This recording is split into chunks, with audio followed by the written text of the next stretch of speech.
Naquele tempo, a Inquisição agia como a consciência da sociedade e dizia o que era certo e o que não era certo. Consolida-se fortemente a presença real e não é aceita a oposição à autoridade do rei. Se falasse demais, se fizesse besteira, se questionasse as coisas, bem, já sabia o que podia acontecer. Quem era acusado de bruxaria era acusado de ter um pacto explícito com o demônio. Erguiam então uma grande pira, uma fogueira, onde eram executados os que recebiam a pena máxima. Era preferível perder a vida do que a honra.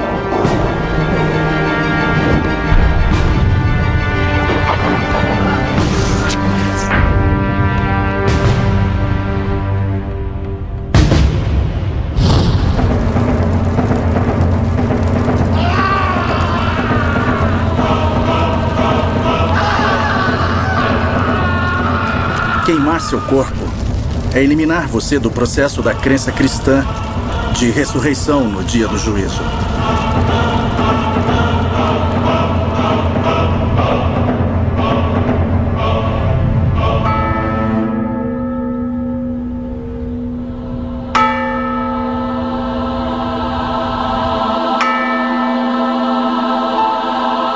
Non possiamo non chiederci quali sono le nostre responsabilità per la parte che ciascuno di noi, con i suoi comportamenti, ha avuto in questi mali, contribuendo a deturpare il volto della Chiesa. Chiediamo umilmente perdono.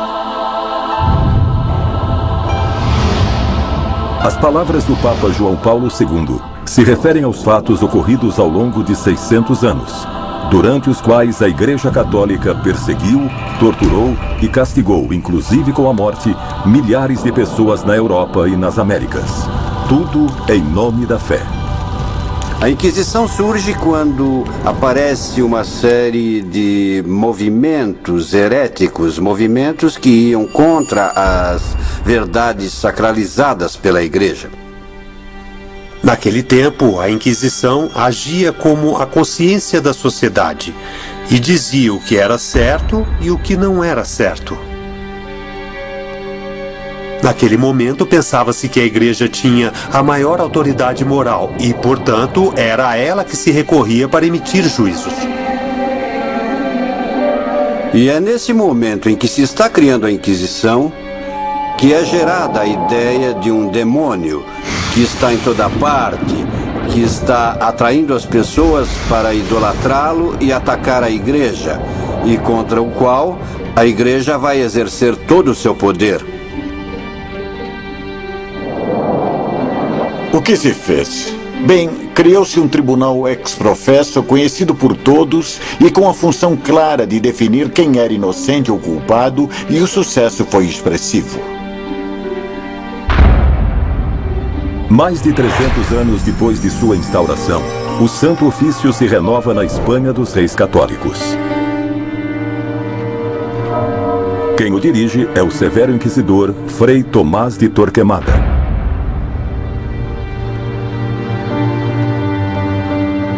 A principal tarefa é manter a pureza católica ortodoxa e católica romana.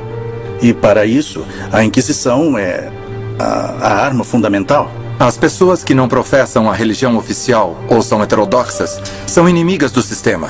E para preservar a continuidade do sistema, deve-se eliminar esse câncer, esse tumor.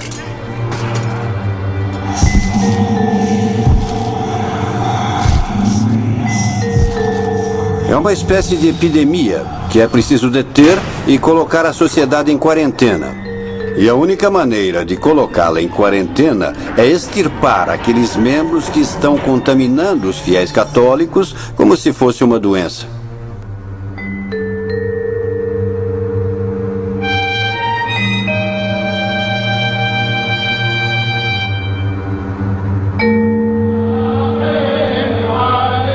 Entre os grupos que não professam o catolicismo estão os judeus. Os judeus são colocados diante de uma alternativa muito clara em 1942. Ou se convertem ao catolicismo, ou se vão. Isso começa a acontecer. E aí nasce o chamado problema judeu. Por quê? Porque são pessoas de tradição hebraica que estão se convertendo ao catolicismo. Algumas porque querem e outras porque não têm alternativa. E foi contra estes judeus convertidos que se criou o Tribunal da Inquisição, para que esses judeus que se converteram falsamente fossem perseguidos. Mas o processo de conversão desses cristãos novos também vai fracassar. E vai obrigar os reis católicos a tomarem a decisão de expulsá-los.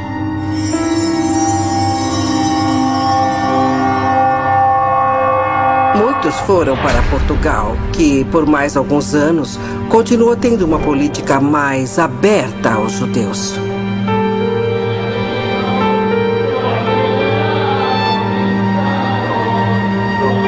Com o tempo, quando se falava português, fosse comerciante ou médico português, era como dizer judeu. Enquanto muitas famílias judias abandonavam suas casas, longe da Espanha, um expedicionário genovês, Cristóvão Colombo, descobria um novo continente.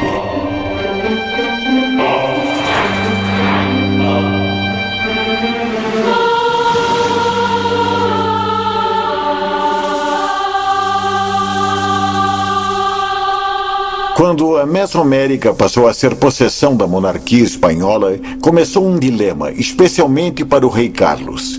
Levamos ou não levamos a Inquisição para lá? A situação da América era muito peculiar. Era um território recém-anexado pela monarquia. Um território cheio de idólatras, segundo os padrões da época. Eles eram pagãos e, portanto, sua religião era demoníaca. E, além disso, era preciso protegê-los. Pensou-se que a melhor maneira de fazer isso era dar aos bispos funções inquisitoriais, o poder de perseguir os delitos contra a fé.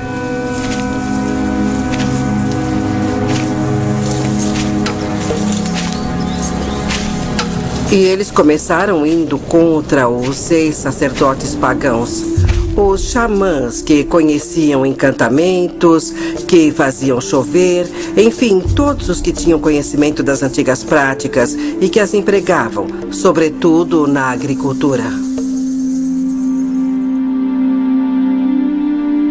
A coroa decidiu dar o cargo inquisitorial ao primeiro bispo, o Frei Juan de Zumárraga.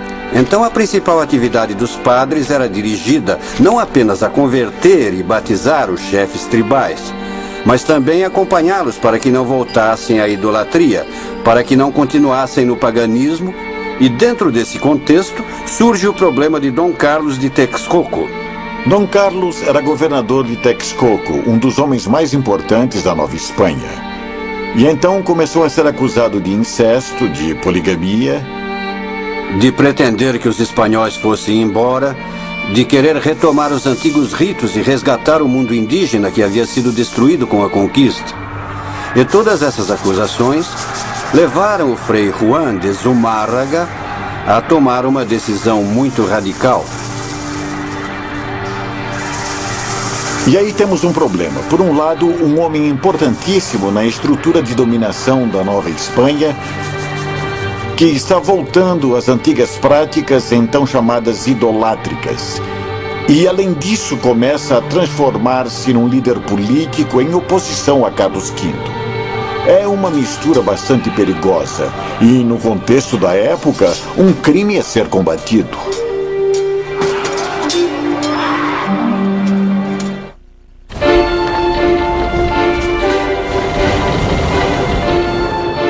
Ao chegar à América, os padres com poderes inquisitoriais se dedicam a perseguir as práticas idolátricas. Um dos primeiros suspeitos é Carlos Chichimecatecutli, o governador de Texcoco. Ele faz agitação política, tem problemas de heresia e, além disso, é um homem muito importante. É preciso um castigo exemplar.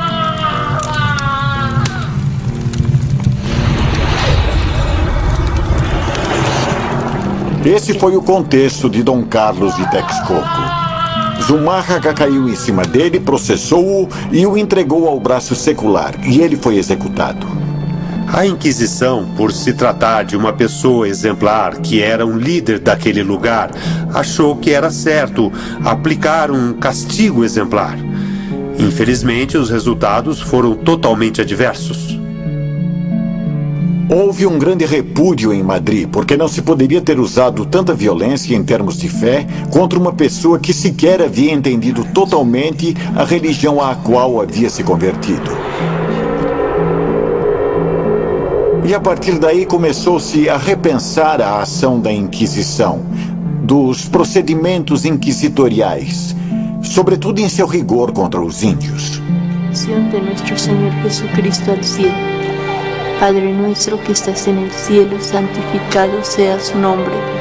Venga a nosotros tu reino. Hágase, Señor, su voluntad en la tierra como en el cielo.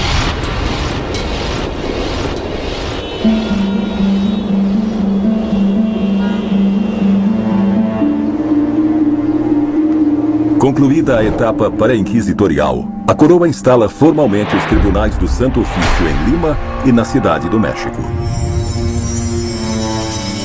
A Inquisição precisava, por ordem, assim, logo que chegou, escolher alguém para servir de exemplo para todos os problemas que havia. Mateus Salado, um herege luterano vindo da França para Lima, vai servir de bode expiatório. Estamos falando dos seguidores da forma protestante, certo? Dos seguidores das ideias de Lutero e que questionavam abertamente a autoridade da igreja que podia dar o perdão, que podia distribuir a graça divina e, portanto, que era a interlocutora de Deus. Ao mesmo tempo que era um herege, um não católico, ele invocava certas forças, usava sistemas de adivinhação, nos quais aparentemente fazia ou lançava a mão de recursos próprios da cultura indígena. Sabe-se que o local onde Mateus Salado fazia as adivinhações, ou exercia sua magia, era originalmente um lugar sagrado para os índios do Vale de Lima.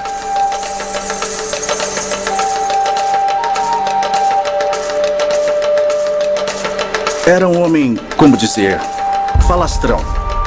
Não se preocupava em saber quem estava ouvindo e falava demais.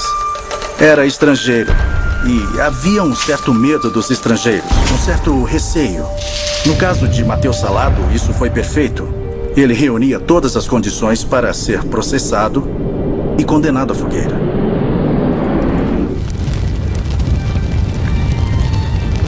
É preciso entender o ambiente daquela época. Aquelas pessoas viviam num ambiente muito tenso.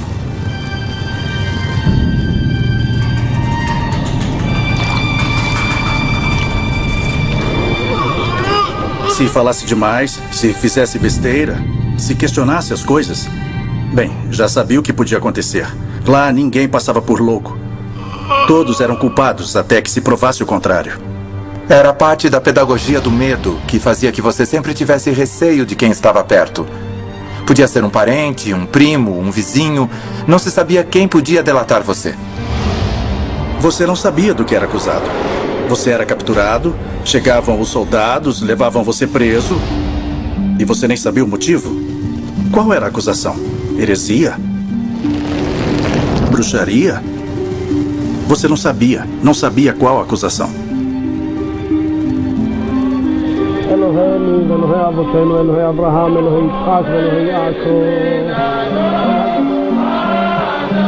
No ambiente de medo e acusações que impera em Lima, os judeus portugueses são os mais perseguidos. Eram grandes comerciantes, muito bem inseridos, muito reconhecidos. Casavam-se com membros da elite local. Eram fundamentais para a economia da época, porque eram eles que traziam os escravos e comercializavam artigos têxteis. Eram necessários sim, mas muito criticados também.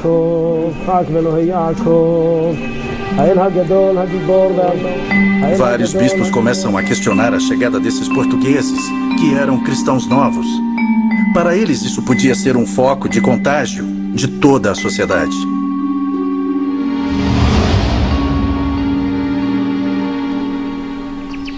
Há o famoso caso da Casa de Pilatos, em Lima. Sabe-se que era uma mansão que pertencia a um rico comerciante chamado Manuel Bautista Pérez. Ele reunia essas pessoas em sua casa. E lá eles praticavam de forma velada e secreta todos os rituais próprios da lei de Moisés. Mas a prática do judaísmo não é a única razão pela qual esses comerciantes estão na mira da Santa Inquisição. Aqueles judeus eram muito ricos. Então, além da ideia de persegui-los por motivos políticos e por motivos religiosos, havia motivos mais importantes ainda, os motivos econômicos. A Inquisição era comandada por padres que tinham interesses muito mais terrenos do que eclesiásticos ou religiosos. E esses padres, claro, viam os portugueses como uma mina. Assim como Manuel Bautista no Peru, em Nova Espanha outro judeu português abastado é perseguido pela Inquisição. Trata-se de Dom Luís de Carvajal, governador do novo reino de León.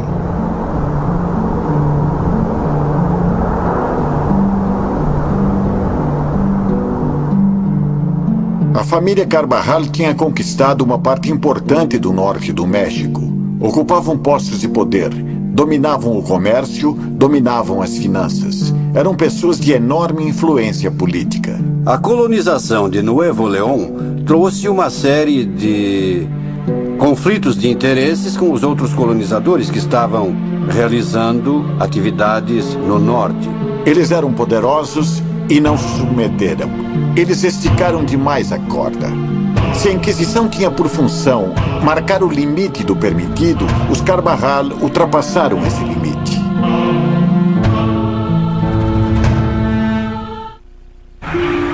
Hoje, Monterrey é uma das cidades mais ricas do México. Um de seus fundadores, Luís de Carvajal, foi um judeu português com muito dinheiro, muitas conexões e muito poder. Esses atributos o transformaram num alvo fácil da Inquisição Novo-Hispânica há 4 séculos.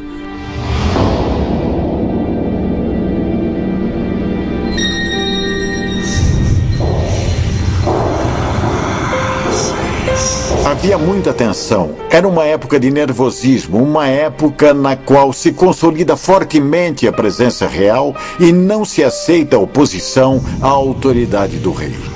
E Carvajal não estava sendo dócil, não estava sendo um bom vassalo. Era muito poderoso e não queria se submeter.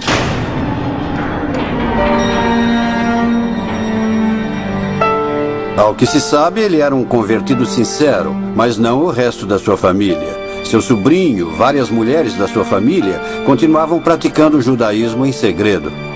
Isso era muito comum nas famílias de cristãos novos, que alguns membros continuassem praticando o judaísmo, enquanto outros se tornavam bons católicos. Além dos fatores religiosos, esta perseguição tinha outros objetivos. Para mim fica cada vez mais claro. A função inquisitorial, a função do Tribunal do Santo Ofício, era basicamente cultural-religiosa. Mas nas mãos do rei, ela podia se converter em certas conjunturas num instrumento eficientíssimo de perseguição política. E no caso dos Carvajal, bem, juntaram a fome e a vontade de comer. Depois de um longo interrogatório, Carvajal é recolhido ao cárcere da Inquisição, na Cidade do México.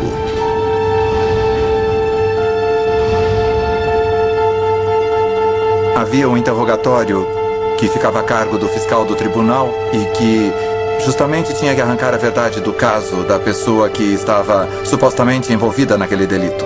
Quando a coisa não ia bem e o réu não confessava o que aparentemente era um flagrante delito, havia a opção do tormento, isto é, da tortura.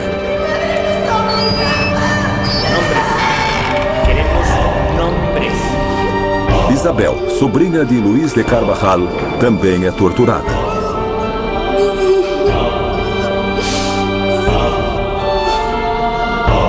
Outra vuelta. ¿No? Otra vuelta.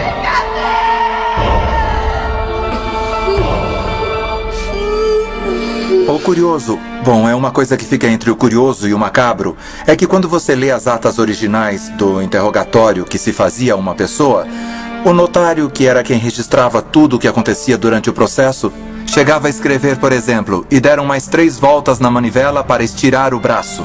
E ela disse, ai, ai, ai, está doendo, e confessou.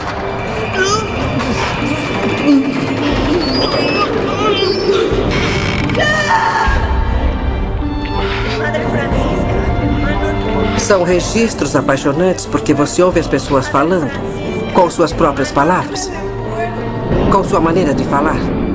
Não se trata de confessar, e sim de delatar. Porque se o delito é considerado algo que contamina, que passa de uma pessoa a outra, então se alguém é considerado delinquente, precisa denunciar os outros que são como ele.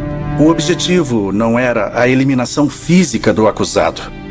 O que eles buscavam era essa ideia torta, essa concepção doentia, até paranoica do corpo doente, da alma doente do pecador. Estavam obcecados em procurar redes, procurar essas ideias de cumplicidades, as ideias de intrigas, de conspirações. Judíos, minha madre Francisca, meu irmão Luís, minhas irmãs Leonor e Catalina. Em meio à tortura, Isabel acusa sua mãe e seus irmãos. Nuestras ofensas, como também nosotros perdonamos a los que nos ofenden. Padre nuestro que estás en el cielo, santificado sea tu nombre. Venga a nosotros tu reino. Hágase tu voluntad así en la tierra. Todos são apresentados num grande auto de fé em 24 de fevereiro de 1590.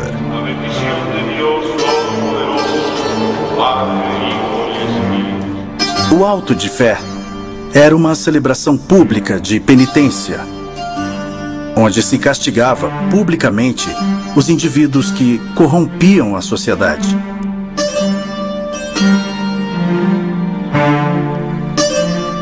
Eram construídas arquibancadas, tribunas. O auto de fé era assistido pelo vice-rei, pelos ouvidores, pelas autoridades eclesiásticas e civis, por convidados e pela população em geral.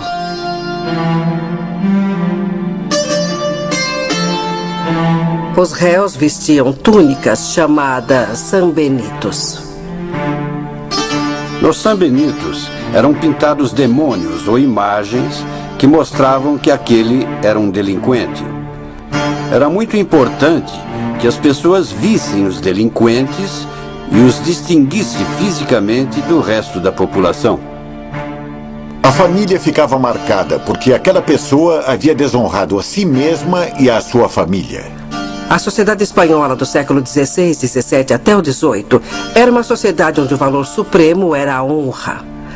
Nós já não temos essas noções, esses valores, mas a honra, que é um conceito essencialmente social, era mais forte às vezes do que a própria noção da vida. Era preferível perder a vida do que a honra.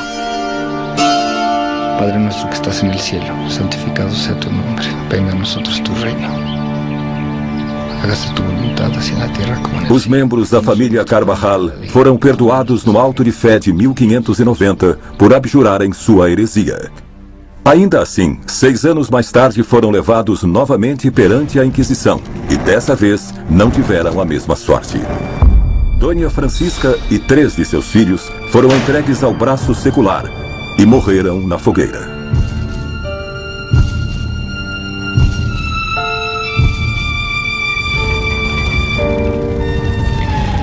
Podemos dizer que a cerimônia tem 2 partes. A parte religiosa e a parte civil ou secular.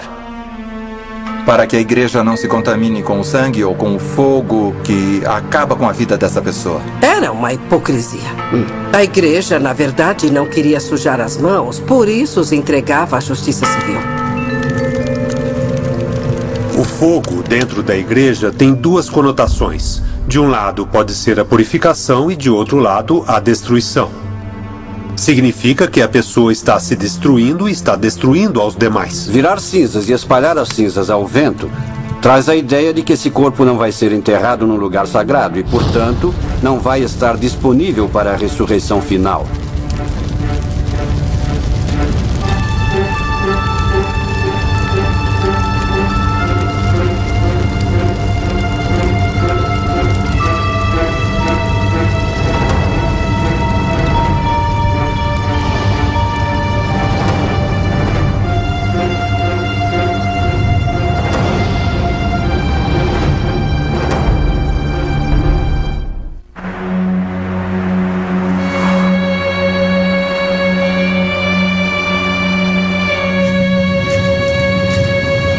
A Inquisição da Nova Espanha se volta contra a família Carvajal, colonizadores do norte do México, abastados e cristãos novos.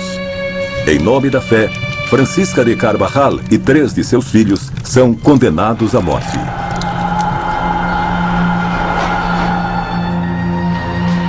Mariana, a filha caçula de Dona Francisca, salva-se da fogueira por causa de sua loucura. Quanto a Dom Luís, o ex-governador do Novo Reino de León, sua conversão ao cristianismo convence o Santo Ofício. Ele se livra da morte, mas não do desterro. Parece que morreu pobre, perdeu todos os títulos, a riqueza que tinha acumulado em Nueva León, e acho que morreu de velhice e de tristeza.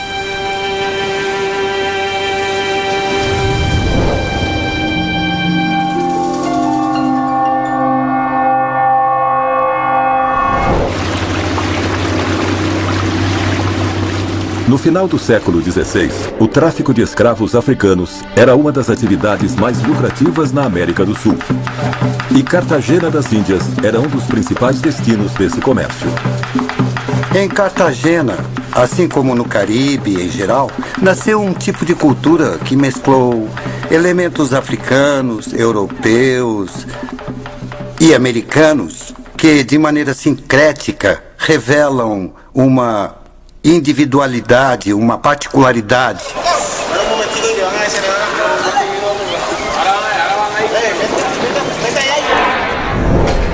A fundação do Tribunal da Inquisição em Cartagena aconteceu em 1610, numa tentativa de aliviar a grande abrangência territorial do Tribunal do México e do Tribunal de Lima. Era evidente que 2 tribunais tão separados, tão distantes como o do México e o de Lima, não podiam cobrir todo o território do continente americano. Era preciso outro ou outros tribunais para assegurar a tarefa do Tribunal da Inquisição.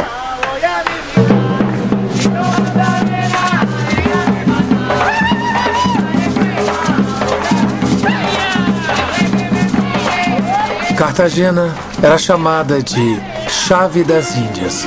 Era a porta de entrada e, na verdade, isso justificou tanto a pirataria como o ataque constante das potências inimigas da Espanha a Cartagena ao longo dos séculos 17 e 18.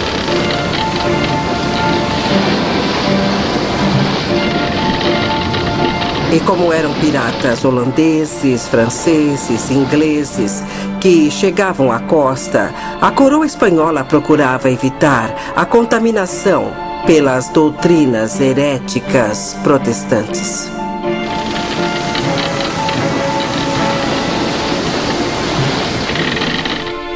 Uma particularidade da história do Tribunal Inquisitorial de Cartagena das Índias é que, claro, ele enfrentou o problema judaico, o problema dos convertidos, e enfrentou também as comunidades luteranas ou protestantes, visto que era um porto de mar aberto ao qual chegavam viajantes e comerciantes dos países europeus.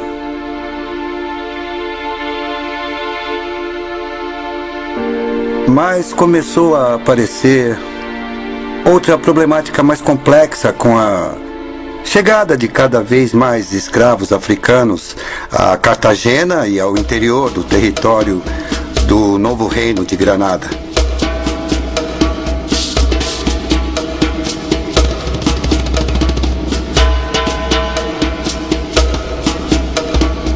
E acontece um processo interessante, porque o escravo descobre que tornar-se amigo do inimigo dos seus inimigos, quer dizer, do demônio, lhe permitia uma possibilidade de união, uma forma de resistência. E estes casos se tornam frequentes no Tribunal da Inquisição.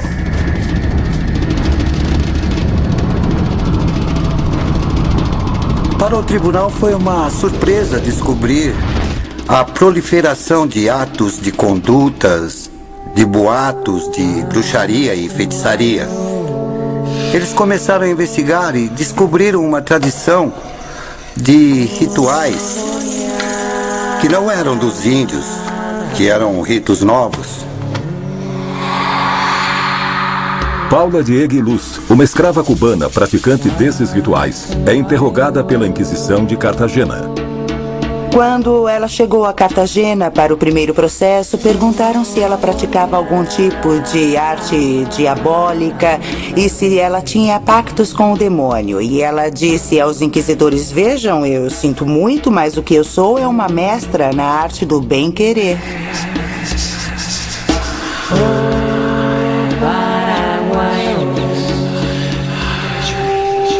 Paula de Eguiluz foi perseguida e processada várias vezes pela Santa Inquisição de Cartagena.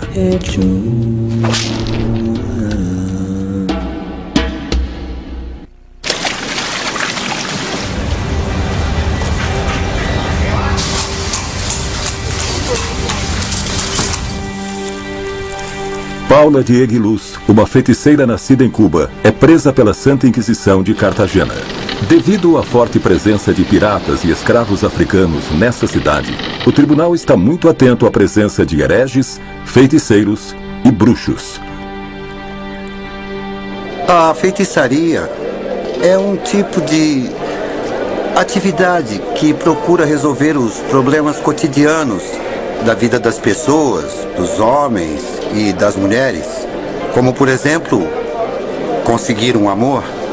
Ou fazer com que o marido fique totalmente abobado e não escute os rumores de que a mulher está com um amante na sua cama. Ou recuperar um objeto de prata que foi roubado. Ou descobrir uma mina.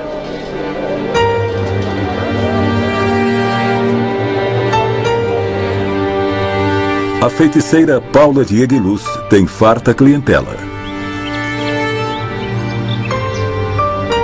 Então ela tinha um mercado muito amplo, formado por mulheres muito ricas, mulheres da sociedade, espanholas que, ao chegarem à América, viviam muitos conflitos emocionais, passionais, sentimentais e matrimoniais muito complicados, porque seus esposos tinham muitas amantes e concubinas entre as escravas das casas. E essas mulheres recorriam a Paula para contratar seus serviços para que seus maridos voltassem a ser fiéis e amorosos e ardentes e apaixonados com as esposas espanholas. A Santa Inquisição atribui a Paula de Eguiluz crimes que vão além da feitiçaria. Quem era acusado de bruxaria era acusado de ter um pacto explícito com o demônio. Quer dizer, era aquele que tinha conhecimento suficiente para invocar o diabo, para atraí-lo, e a quem o diabo ajudava diretamente para levar a cabo as tarefas a serem realizadas pelo bruxo.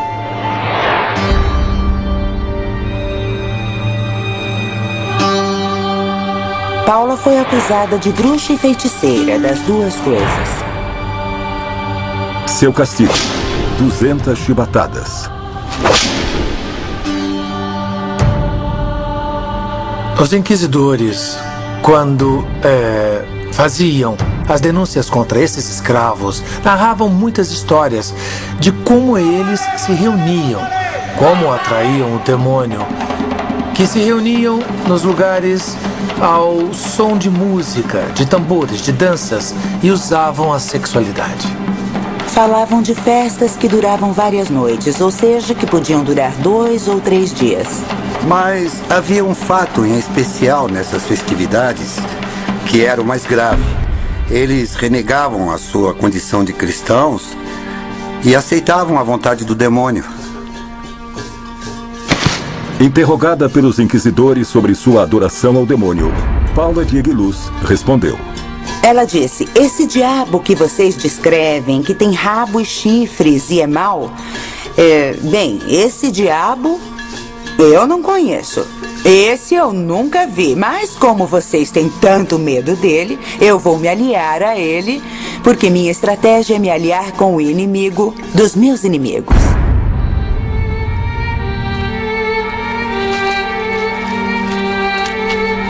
Processada várias vezes pela Inquisição, Paula de Aguiluz desapareceu, pelo menos dos registros do Santo Ofício de Cartagena.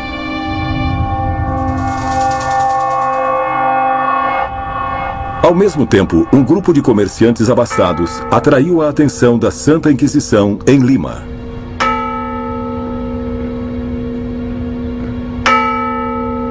Não existe um cálculo exato de quantos terminaram sendo envolvidos no processo chamado de Grande Cumplicidade. Pelos documentos que pudemos ver, estamos falando de mais de 200 pessoas que foram processadas em diferentes cidades. Começa com o confisco de bens de pessoas muito poderosas e muito ricas. O mais exemplar, claro, foi o caso do milionário Manuel Bautista Pérez. Ele era um comerciante extremamente rico. Enriqueceu rapidamente graças ao negócio de escravos, mas também a outros tipos de negócios. Era dono de navios, dono de armazéns, de lojas, de casas. E, claro, todos esses bens foram confiscados pela Inquisição.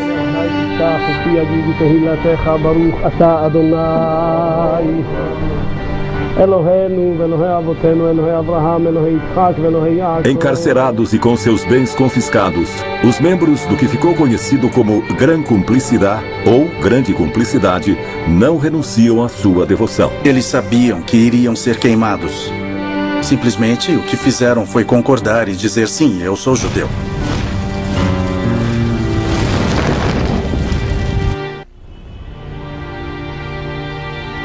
Num processo conhecido como La Gran Cumplicidade, o Tribunal da Inquisição de Lima processou centenas de comerciantes abastados, todos eles judeus convertidos.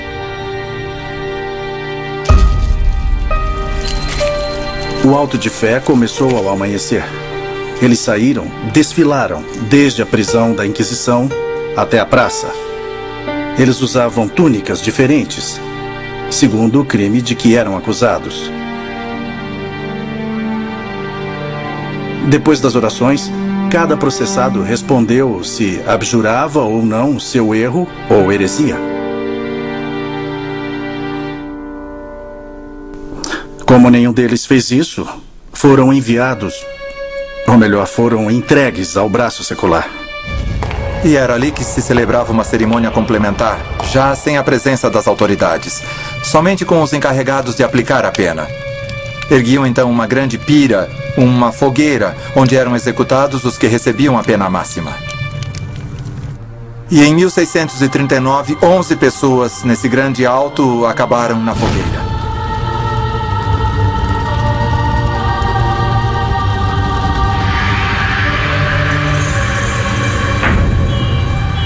4.200 quilômetros ao norte de Lima, na cidade do México, outra condenação pesa sobre Mariana de Carvajal.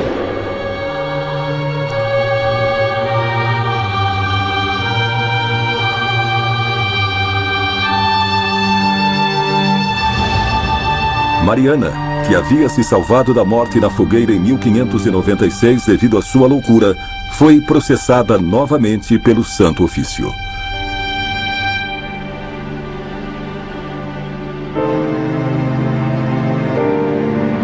A Inquisição, juridicamente, não aceitava a ideia da loucura. E ao não aceitá-la, via nessas pessoas a reafirmação do delito.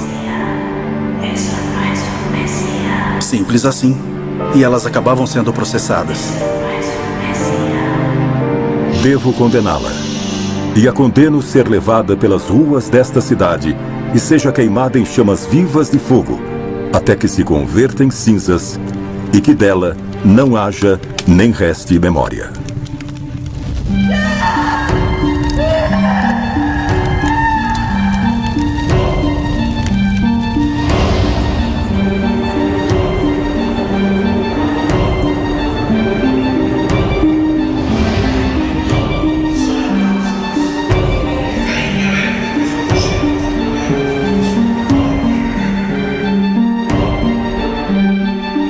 Todos lembramos que o ano de 2000 se tornou um ano especial para pedir perdão. Um ano de reconciliação com o mundo, com o motivo do aniversário do nascimento de Jesus Cristo.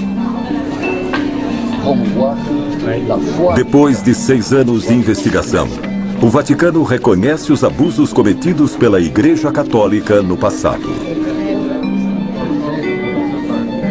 Que Ratzinger e João Paulo II tenham elaborado todo um documento para pedir perdão sobre esses excessos da Inquisição e outros problemas da Igreja tem uma função muito importante.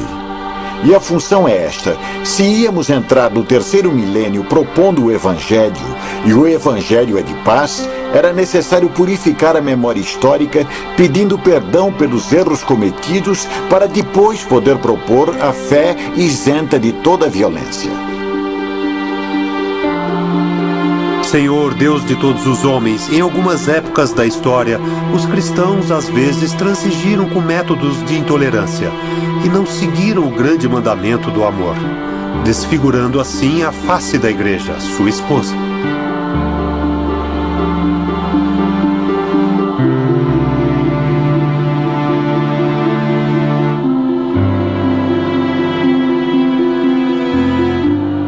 O que o Papa fez, no fim das contas, não vai aliviar em nada as almas daqueles que foram brutalmente processados pela Inquisição. Não podemos julgar com nossos sistemas de valores contemporâneos as ações de outros sujeitos, católicos, protestantes, o que seja, exercidas num espaço onde as condições mentais, as condições culturais e a mentalidade eram completamente diferentes. Todo mundo pensava a mesma coisa: salvar a alma, a salvação eterna. Uma coisa que já não podemos entender. Então, que o Papa tenha pedido perdão, para mim, não faz sentido nenhum. As palavras do Papa ao pedir perdão não são porque ele não compreende a situação da época da Inquisição e que podia justificá-la de alguma maneira, mas exatamente pelo que muita gente ainda acredita, equivocadamente, que foi a Inquisição.